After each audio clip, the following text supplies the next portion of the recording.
Music by Bunty राज।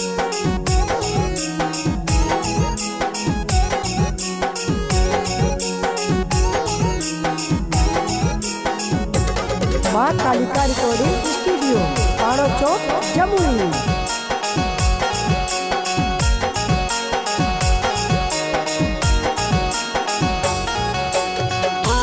तारा बोले बाहे समझिन आमा फला खिलै बाहे। आमा तारा बोले बाहे समझिन आमा फला खिलै बाहे। आम गिरता दाग लगता, आम गिरता दाग लगता, समझी की कहता है सुनिए समाधि। समझी हो गेला बेकार है सुनिए समाधि। समझी हो गेला बेकार है सुनिए समाधि। मिक्स बाय एडी बाबू।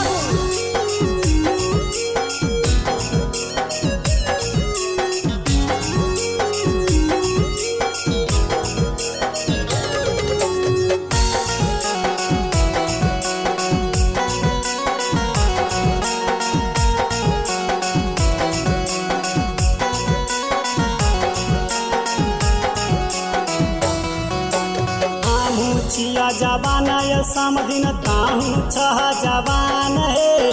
हमू छिया जवान ये समझिन ताहू छह जवान है। कोटा में जाय के शादी रचैबै, कोटा में जाय के शादी रचैबै, हो जैबै फरार है सुनिए समाधि। समधि हो गेला बेकार है सुनिए समाधि। समधि हो गेला बेकार है सुनिए समाधि।